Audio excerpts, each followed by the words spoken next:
Hello and welcome to the Third Sector podcast. I'm Lucinda Rouse. And I'm Dami Adewale. Each week we bring you half an hour of discussion and debate about the important goings-on in the charity world. This week we'll be discussing founder syndrome and how founder-led charities can make sure they don't fall victim to it. It's an issue, or should I say a condition, that is by no means restricted to organisations in the third sector. But given the deep personal connection that charity founders often have to their cause, some would argue that voluntary organisations are particularly susceptible. Now, in preparation for this episode, I've been trawling the third sector archives and was quite amazed by how much it has been covered over the years. Some prominent founders, such as Chris Hellenger of the breast cancer charity Copperfield fame, said her main reason to step down was to avoid the possibility of founder syndrome and make sure that she didn't obstruct the charity's growth and progress. Others have made their cases for the term to be scrapped, saying it gives founders a bad name, while others, in addition, have questioned how prevalent it actually is. All organisations are susceptible to tensions when it comes to planning their strategic direction, after all, be it founder-led or not. So we have quite a lot of ground to cover in the next 25 minutes or so. And we have two guests joining us. First up is Pesh Framjee, a governance and risk management specialist. Pesh, welcome to the Third Sector podcast. Thank you. Would you briefly tell us your understanding of the term founder syndrome? I think founder syndrome describes a situation where the founder of an organization, be it a charity or anything else, maintains disproportionate control and has an ongoing impact on the organization, which is not as positive as it might have been when the founder started. Thanks, Pesh. And also with us is Toby Freeman, the founder and chief executive of the Robin Cancer Trust, a charity he set up with his family in 2012 in memory of his brother Robin, who died in 2011 after being diagnosed with late-stage germ cell cancer. The charity seeks to raise awareness for signs of testicular, ovarian and germ cell cancer in young people. And Toby, welcome. I'd like to make it known that it was you who suggested a discussion about founder syndrome based on your own experiences of founding the charity. Why did you want to bring it up? I think just because I'm so acutely aware of it. I figured if this is something that plays on my mind all the time, there must be people out there. Like you said, we work in a sector where there are lots of founders out there. And I talk to lots of founders all the time. And if I'm worrying about it, I figure there must be other people worrying about it. And that's the listenership. So maybe something interesting to talk about. Absolutely. So how are you mitigating the risk of founder syndrome at the Robin Cancer Trust? I think the first one, the big one, is self-awareness. Mm-hmm. I think the worry is a good point. Identifying that there is a problem, there is a potential problem, and then that's the first step in changing the problem. So big one for us has been diversifying, both from the board down. So everything for us culturally starts at the top. If we have good culture at the board level, that will filter through to the team level. So that's representation, that's as diverse a board as we can, and then hiring the best people for the job. Something that I'm constantly doing is acknowledging and talking about my weaknesses. I think that's really important. I have many of them, and there are lots of brilliant people out there doing much better jobs and trying to hire that excellence. I've seen my job change over the years from delivering everything to empowering others to deliver in a much, much better way. So I think that's a big thing. So the hiring and the empowering, and then clear and transparent communication at all levels, from board level all the way down. So the board having really honest conversations with each other about whether they're holding themselves accountable, that filtering down to the senior leadership team, and then us with the staff as well. And you mentioned there the importance of accountability, Toby. So how have you fostered a culture where your colleagues feel comfortable challenging you? Part of this is just being, I think, vulnerable as a leader. Again, acknowledging my own weaknesses. I am always saying, in a half jokey way, but I'm happy to be the stupidest person in the room. I will ask the daft questions. There's no stupid questions, but I will ask the questions and ask people to explain it to me like I'm a 5-year-old, because then I can understand it. You know, I need to know everything that's going on within the charity. And if I'm hiring excellence, I have to trust in that excellence, right? And a lot of this comes from our recruitment. We put our values, our vision and our mission right at the forefront of those, especially the values. respect, creativity, and trust for us. And a big one, communication, is respect. So communicating transparently and openly with the staff when I don't understand something, when I think I might not be right. Always saying things like, this isn't gospel. Just because I've said it, this isn't gospel. Please, if there's a better way, please let us know. Big one, never ever let anyone say, oh, it's just the way it's always been done. I built the charity from the ground up, just knowing the very small set of skills that I had.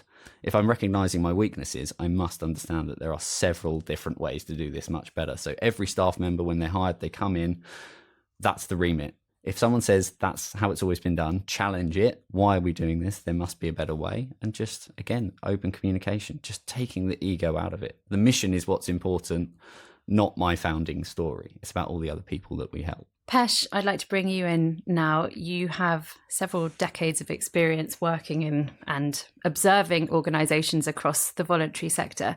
Taking a step back, what do you think some of the key challenges are that are unique to founder-led charities? I think to start off with, it's useful to clarify that founder syndrome, as it's defined, is not as common as it's made out. And the risk is that founders become caricatures of anything that goes wrong in a charity. I've been doing governance work with charities for many, many years. And in my experience, the challenges with founder charities are similar to challenges with other ones. And actually, I've seen many non-founder-led charities go equally wrong. So some of the challenges are where the board, for example, begins to think that the founder is always right, or they have to defer to the founder because he or she has founded the charity with personal experience, personal loss very often, or something of that kind. And I think really it's avoiding this concentration of authority, which is one of the big challenges I think is really important. Also, succession anxiety. Founders are charismatic, strong-willed people who have achieved something, made something successful. And sometimes they're single-minded and obstinate and stubborn and resistant to change.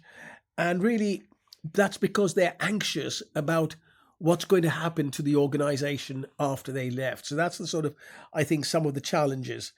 There are many positives of the whole thing, that the charisma that the founder brings, the passion, and the way to be able to infuse that passion in others is really important. Absolutely.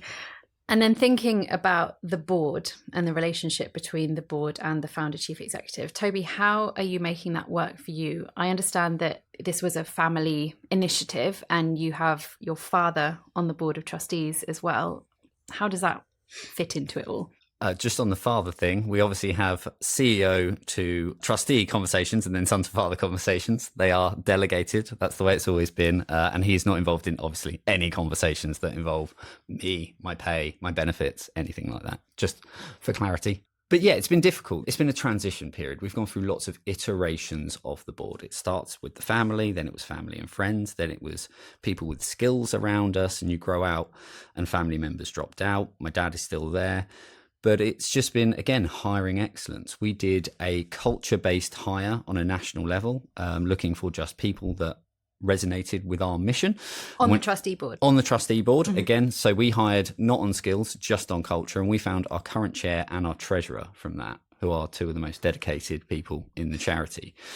I suppose it's just release of ego. We've been working really hard to create a line of delegated authority on the strategic to the operational.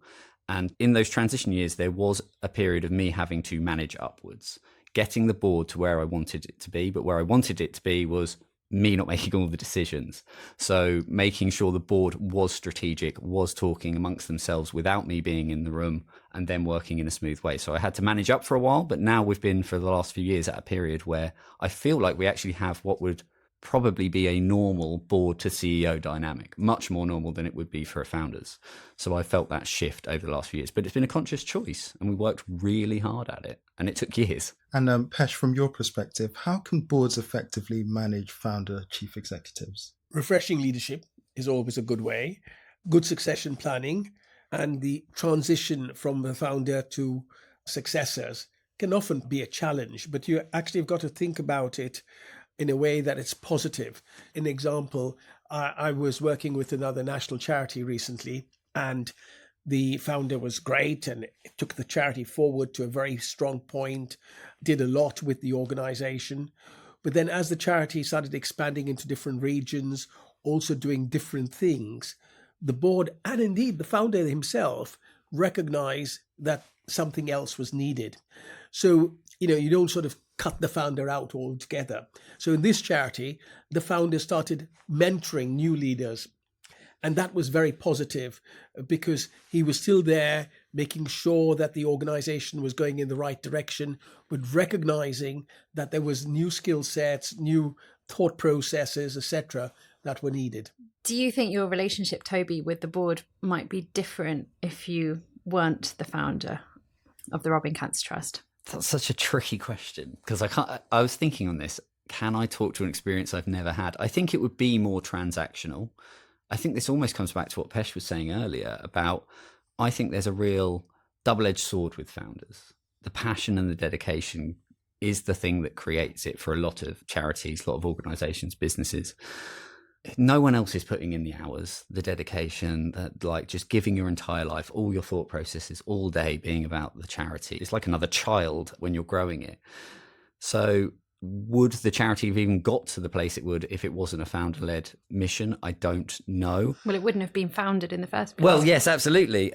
So all I can do is really speak to my experience and showcase again what we've been doing. So hiring excellence, curating the board meetings, allowing for those operational discussions, maintaining really healthy boundaries of delegated authority, and developing a really robust appraisal process. So we've gone through the founding part and we've come out the other side into probably, like I said, a more traditional CEO and board dynamic, which I'm really proud of because part of what we've always wanted to do as a family has create something that outlasts us, our legacy. I do want to step away from the Robbing Cancer Trust. I don't want to be the person leading it. And I can feel I'm in the beginning stages of transitioning outwards. Hiring all the excellence around me is to create the foundations of the organization that's going to live much longer than I do, hopefully. So that's always been part of the game plan. So by bringing in that expertise now, or indeed several years ago, do you see that as part of your succession planning? Yes, absolutely. And again, having the self-awareness to constantly reflect, am I the right person? Am I doing the right things? At the moment, I feel like I am, but I know that we've got the foundations in place to when maybe I'm not, or maybe when someone else is right for the role, I can start to move through that mentorship program. When do you think the time will be right? And how do you think you will know that the time is right for you to move on? So I think that's, again, series of self-reflective questions. Am I bringing all of my passion to this role? Am I fully dedicated to this? Is my general thought from waking to finishing, aside from life needing to happen around it, thinking about the charity? Am I constantly intaking information and thinking, how does that help the charity? Is my impact having a more net positive than negative, right? I'm paid for a role. I am basically trying to work myself out of a job by hiring all these excellent people around me. All I can then give back is my impact, right? So am I advocating? Am I networking? Am I bringing the money in? Am I helping reach more people? Am I being strategic in my thinking and bringing that value to the charity? If there's a time where I sit back and think, actually, I think everyone else could do this without me and I could delegate absolutely every part of what I do, that's time for me to step away and be very proud of what I've created and just watch it ride off, hopefully, into the sunset. I think there's no fixed time to say it's right for the founder to step away or change or whatever else. And I recently put out a LinkedIn blog which talked about founder syndrome and actually made the point that sometimes founders are sort of wrongly blamed for everything that goes wrong in a charity. But I did also say that, however, you do see examples where there is founder syndrome and the founder hasn't recognized that change is needed. And in response to my LinkedIn blog, someone who's a board member of another charity with me said it's like a Goldilocks question. And she said, it's hard to define what's too soon, too late, too gradual, too swift, too partial, or too complete when deciding about transitioning a founder. When is it too soon? How much should we be doing? I actually think that founders shouldn't completely step away. And I think that there's many ways of doing this. If they don't want to continue to feel involved, then they can become a patron or in some other way be there as almost the conscience of the organization, seeing that it's keeping track, etc. But there are some sort of watershed moments. For example, when the charity is shifting from startup to scale, it might need to think about a different thing. Or when funding and compliance obligations require more formal structures than what was provided by the founder, maybe working around a kitchen table or something of that kind. And then the founder, as we've just heard, recognizes their own strengths and their own weaknesses and thinks, well, it's time for me to now hand over the reins. But as I said, I think you don't step away entirely. You make sure you're there to help with the vision, etc. You mentioned there, Pesh, the strengths and weaknesses of founder CEOs. Do you think founders need to be protected by their board in a way that non-founder chief execs are not? No, I don't think that they need to be protected by their board. It is important to recognize that when things go wrong, it's not always because there's a founder on the board. I think, in fact, boards need to be ready to challenge founders. Generally, when I do governance work, I often see that boards think that they must always have consensus. And I say no, because if you really have diversity of thought, you're going to get challenged. And when passionate people come together with their own strong viewpoints, there's inevitably going to be differences of opinions, etc. So I think the same with founder charities. You must be ready to challenge them, but not just because they're founders. I'm glad that you've taken the discussion away from succession a little bit, because I didn't want to bring you in, Toby, to just grill you about when you're leaving. That's quite right. This is an opportunity also to reflect on how the charity has grown and evolved over the past 13 years. Yes. Yeah. So with that in mind, you started off for the first 8 years or so as the only staff member, is that correct? Around the kitchen table, as Pesh very well said there. And then it was only at quite a critical moment for the charity where it was a sort of make or break that led to getting a team on board and bringing in that additional expertise. Yeah, we had, as many charities did, a really, really tricky COVID. When the pandemic hit, all of our income just dried right up. We did some fantastic fundraising and we had a Hail Mary hire. I had a brilliant local guy that we knew really well, community fundraiser. And we gave him 6 months because that's all we had. And we said 6 months to raise enough money for both of us to have a job, or either of us will just have to go out and find something new. And he said, game on. And we raised enough money and we grew the charity, and we've been on this brilliant upwards trajectory since. So we've gone from startup to scale up quite rapidly from 2021, 22 onwards. There's now 9 of us around the country. But with it comes all of those problems you're talking about. You're having to constantly learn the new skills. You're going to have to constantly want to learn as a founder. And this is part of it, you know, recognizing, seeing the woods from the trees. Well, that's what the board's there for. Respectful challenge, respectfully helping you grow, you know, mentoring you through all of this. And you're constantly reinventing yourself whilst reflecting, am I still the right person? I was comfortable around the kitchen table. Can I go out and create these collaborations and these partnerships and all these things and these networks that help us grow? And I think that's part of the two-way conversation. And again, being very comfortable with accountability as a CEO, wanting it, talking about it constantly from a board. I am aware there's a slight imbalance of power still. I am the founder. My voice is loud in any boardroom. But for me, sometimes it's just sitting back and not saying anything for a while. So everyone can say things and get the conversation going at a board level and then bring questions and collaboration to me. And you mentioned that you underwent a board recruitment process, which was based very much on culture. Was that in response to sort of identifying a need that the board wasn't giving you what you needed as chief exec, and also for the charity more broadly? Yeah. I would say we went through, as many boards do, an iteration where it was really difficult pre-COVID. We did a skills-based hire, and the culture just didn't work. We were in constant turmoil, not respectful communication, just constant turmoil, nothing happening at a board level, which filtered down to my one member of staff, you know, me, not really having much direction. And as a founder, one thing I always requested from the board was, I need direction. I can't constantly be leading the ship. That is really tricky. Wanting to push some of that power up, which in a traditional setting, I think it would be, they'd be telling you your parameters. So we went out and we said we need to fix all of this. And a big thing for us was culture first. We said we know who we are, we know what we want, we know what works for us and what we believe in for our community that we help. And yeah, we did this drive on a national scale, and we just got this amazing response of people that wanted to be involved because of our mission, because of our cause. And like I say, they just fell into these really important roles for us, and it's helped us grow. And we've kept that since, that culture first approach to absolutely everything we did. And it's filtered down through all the staff hires, and it will filter down to all of the charity champions that we have on the ground volunteering for us as well. I think that's a really powerful point, because it might sound like heresy coming from an accountant and an auditor, but we talk about systems and policies and procedures.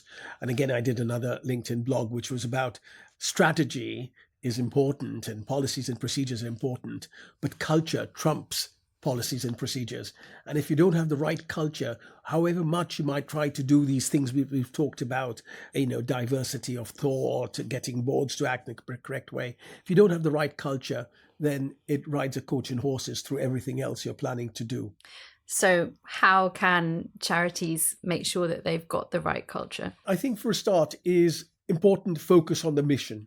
The mission, the North Star, is really important. Everything you do should be focused on making sure that it's bettering the mission, either the causes or the people you serve or whatever else. And then actually in the charity sector, we've got a particular thing, haven't we? We've got boards and we've got management. While the role of boards in all sectors is similar, in the charity sector, there's this particular thing about this two-tier roles. And actually getting this right between the board, getting the right between the scrutiny and the support, between the empowerment and the accountability. In the sector, we love talking about empowerment. We want to empower everybody to do everything. But actually, do we check that the people have got the right skill sets, the right tools, the right resources to be so empowered? There's this question about balancing it with accountability. People must be held to be accountable for what they have done or also failed to do. And this means not just management, but also boards. And I think that's really important. Can I add to that something? Our board, which I just love them for, is this sort of radical communication and transparency they have. So our board has a policy that every year the chair or the vice will check in with all the other trustees. And everyone knows this. This is not just about checking in with the individual, because, you have these arbitrary three-year terms, but anyone can drop out as a trustee at any point. So checking on the person, but also checking on how they feel about the rest of the board. So if one of the trustees isn't performing, and we've had this with a previous chair, that person will be asked to leave the board. And everyone knows these conversations are happening, and it holds the board to accountability to actually deliver on what they've promised in their spare time, I must add, but they've promised to give for our mission. And I think this radical sort of communication that everyone knows this is happening, and this transparency that everyone's okay with it, because it's sort of just this peer-to-peer accountability at all times.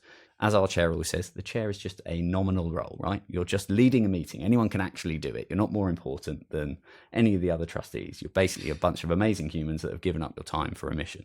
And as long as you keep the mission at the forefront of it, and no personal glory involved, that is what basically a trustee is. All the responsibility and none of the accolades. And Pesh, just building on the point of accountability then, in your experience, are founders, CEOs more likely to be scapegoated than non-founders when things go wrong? And if so, why? Because they're big personalities. I often see that, the founder, CEO, or even the founder board member, because they're big personalities, they're there. So it's really important to separate the personality from the organization and recognizing that the organization is bigger.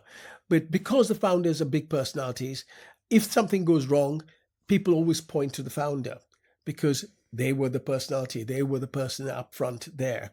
And that's why it's important to, even in founder-led organizations with founder-led CEOs, to make the organization more than the individual and to be ready to be nimble, agile, change, and to recognize issues. I always say when I do work, a failure is only a failure if the lessons aren't learned.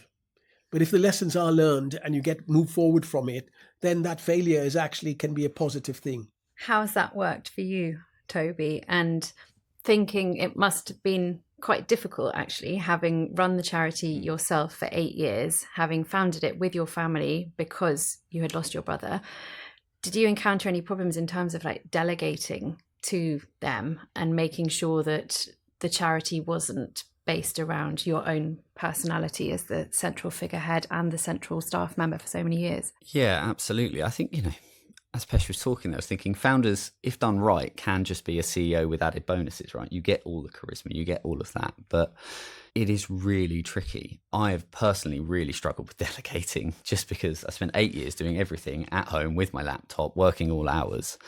But again, that comes back to the transparency and the honesty with the board. So every time we're checking in, I'm talking about what I'm good at, what I'm not good at. They're helping me recognize. So that mentorship, I think that's really important for founders because we can get very blinkered. We are strong-willed. We know what we know. Actually, I want to surround myself with all of these different points of view so that I can see the woods from the trees and have all of this advice that I may not be able to find on my own. So yeah, I really struggled with delegating at the beginning, and I am well aware that I'm a bottleneck all the time. But again, I hired an amazing head of ops who has built all the foundations where I can pop in when needed and I can have my say, but the whole system works without me. I am brought in at consultancy level. I am brought in to my job. I see it as set the parameters. This is the brand. This is the guideline. This is the program that we're creating. But I'm just setting the purview. The team go out and deliver the excellence within that. If I see something that's a bit left field, then I might pull it in and bring it in. But we've tried really hard to create an entire system that effectively works without me. I should only be able to add value to that, not be an integral part to it. And again, this comes back to working myself out of a job. I don't want to always be the person where I'm constantly having to answer things. I am not a great line manager. I am better with my laptop, working away, squirreling away, meeting people, coming out and talking to people. And we've just recognized that. And I think we're just continuing to build on all of that and just, again, the team working, managing up all the time. I'm asking them if I'm doing something that's annoying you or stopping you or hindering you, then you need to come to me and we'll fix that. We'll make a workaround and then we'll take me out of the equation because I'm a nightmare to work with, I think. Toby, you've talked about the plan of working yourself out of a job. So could you just build on that and tell us what your long-term vision for the charity's growth and development is? Yeah, at the moment it's sustainability, right? I think that's a big thing for the sector. I'm not looking hugely far down the road. We've got some amazing grant funding. The next 2-year period is making that as sustainable as possible so that we can keep everything going and then continue to build on it. I'm looking at what is not happening in the charity at the moment. So a big thing, corporate fundraising for us, building a new program. I was doing that just before the podcast. That was squirreling away on my laptop. That's what I'm doing. So it's just diversifying income streams. I want to get the charity to a point where I can say, I can leave this now.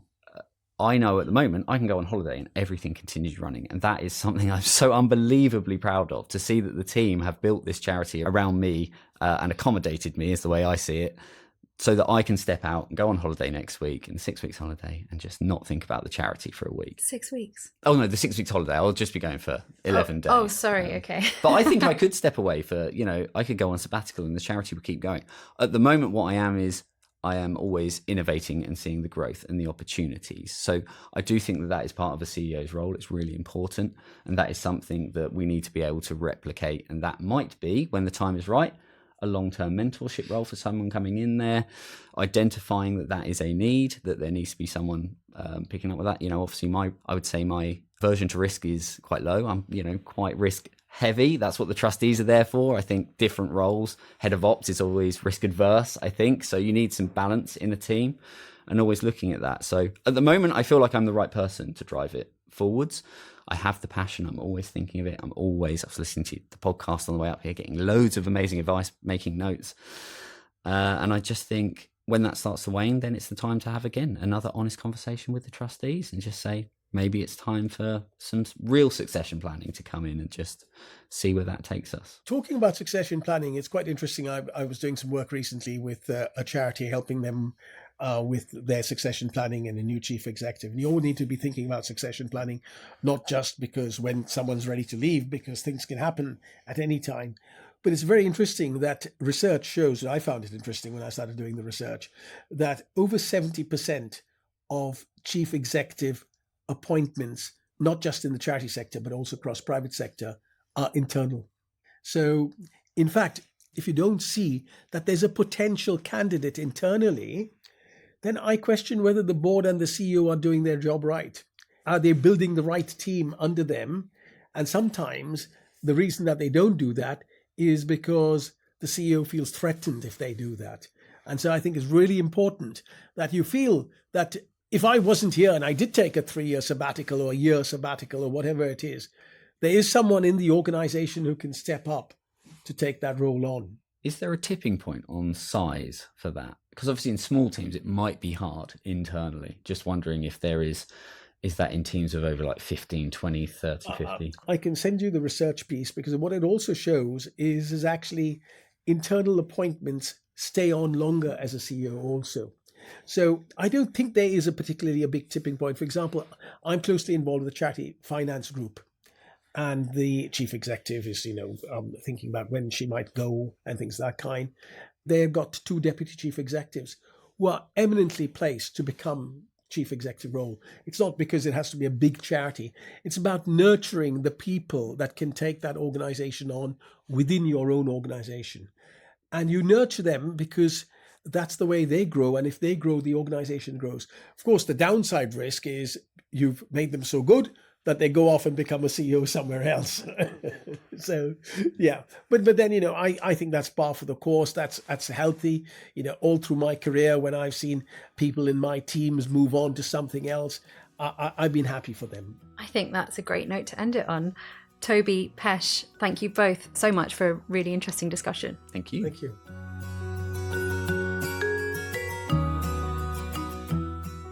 We hope you enjoyed our discussion with Toby and Pesh, and that's it for this episode. Next week, I'll be speaking to the Chief Executive of Dogs Trust, Owen Sharp.